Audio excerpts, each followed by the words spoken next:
Student, we will continue this topic. Can you imagine what would happen if high speed winds blew over the roofs of buildings? If the roof were weak, they could be lifted and blown away. If you have any such experience, share it with your friends. Students, क्या होगा यदि बहुत ज़्यादा high speed के साथ wind किसी छत के ऊपर से किसी बिल्डिंग की छत के ऊपर से ब्लो कर रही है? यदि आपकी जो छत है वो कमज़ोर होगी तो क्या होगा, एयर उसे लिफ्ट अप करके मतलब आगे की तरफ उड़ा कर ले जाएगी. यदि आपने इस तरह का कोई अपना एक्सपीरियंस फेस किया हो तो आप अपने फ्रेंड्स के साथ इसे शेयर कर सकते हैं. Let us try to understand how winds are produced. Winds कैसे प्रोड्यूस होती है हम इसे समझने की कोशिश करते हैं. हाउ दे ब्रिंग रेन, किस तरह से रेन लाती है, and how they can be destructive sometime, और ये किस तरह से बहुत ज़्यादा डिस्ट्रक्टिव हो सकती हैं. You already know that when air moves is called wind. आपको पता है कि एयर जब मूव होती है, मूविंग एयर होती है, इसे ही कहा जाता है wind. Air moves from,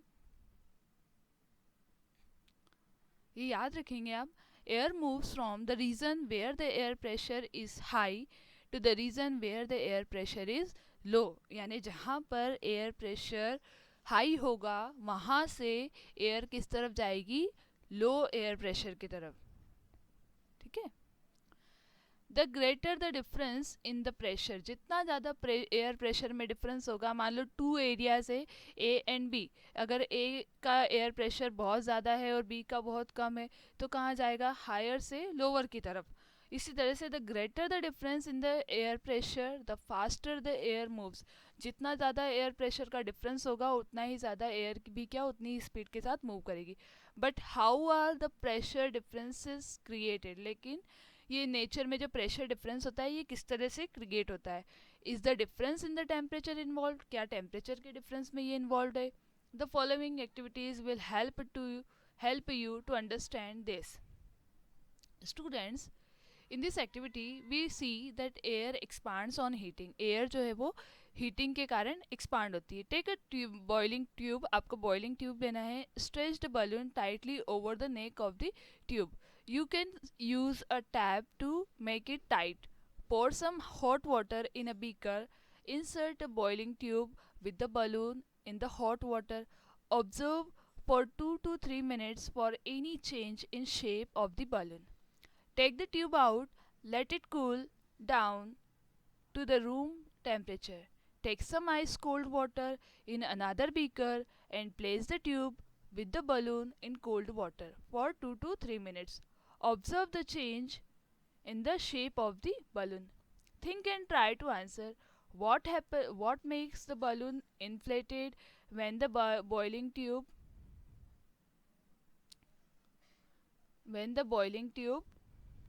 is placed in hot water. Why is the same balloon deflated when the tube is kept in cold water? Can we infer from the first observation that air expands on heating?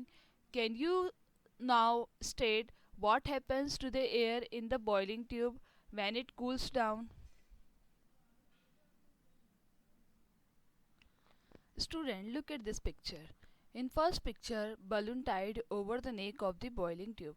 First picture में हमने क्या करा है, जो ये beaker है इस beaker में आपने बॉइल्ड वाटर लिया है और इसके ऊपर आपने इस तरह से बलून को टाई अप किया है. Boiling the tube immersed in the hot water. Second step में हमने बॉइलिंग ट्यूब मतलब ये जो ट्यूब लिया है इसको इंसर्ट किया. ठीक है. Boiling tube immersed in the ice cold water, और जो ये ट्यूब था सेकेंड स्टेप में हमने क्या किया, इसे आइस कोल्ड वाटर में डीप किया है. ठीक है.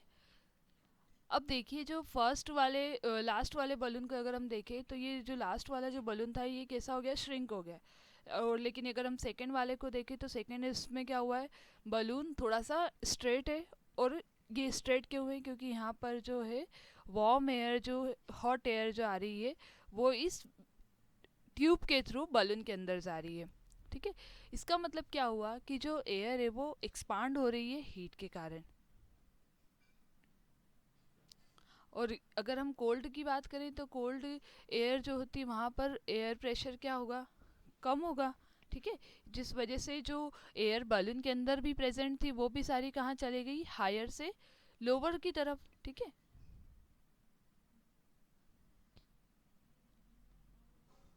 The the next activity is very uh, the next activity is very interesting. This will make you understand more about hot air. या नेक्स्ट एक्टिविटी को आप ध्यान से देखिएगा. टेक टू पेपर बैग्स और empty paper cups of the same size. Hang the two bags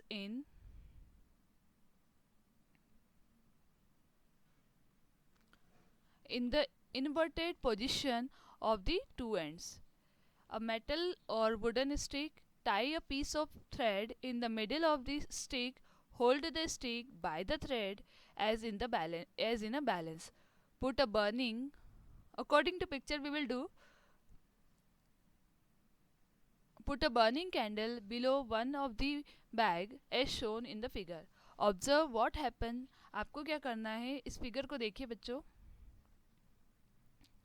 इस figure के according आपको क्या करना है, दो पेपर बैग लेना है. दोनों पेपर बैग के वन वन कॉर्नर पर आपको क्या लगाना, दोनों पेपर बैग को आपको स्ट्रिक के वन वन कॉर्नर पर अटैच करना है. फिर क्या करना है, उसके बाद में आपको एक बर्निंग कैंडल वन पेपर जो वन पेपर कप जो है उसके बॉटम में रखना है, इस पिक्चर के according.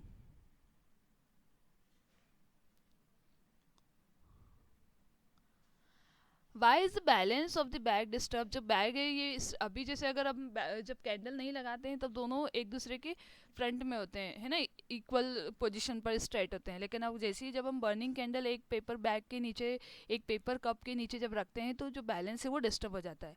Does this activity indicate that warm air rises up. ये एक्टिविटी क्या हमें दिखा रही है कि जो वार्म एयर होती है वो राइज अप होती है, ऊपर की तरफ जाती है. As the warm air rises up it pushes the bag above the candle.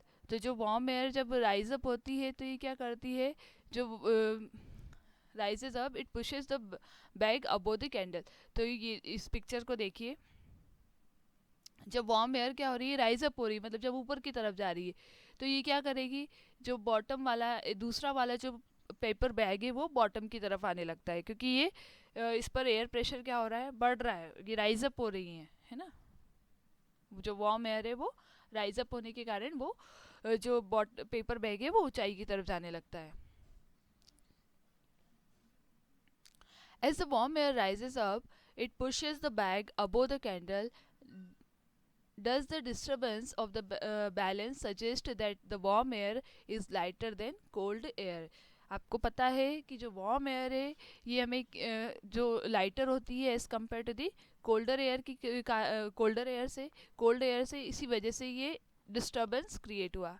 Can you now explain why smoke away always rise up. अब आप इसे एक्सप्लेन कर सकते हैं क्या, जो स्मोक होता है हमेशा ऊपर की तरफ जाता है. Yes exactly. Also it because of air pressure. Warm air is lighter than cold air, that's why smoke is rises up always. ठीक है, स्मोक हमेशा राइज अप करता है क्योंकि वो वार्म होता है ना.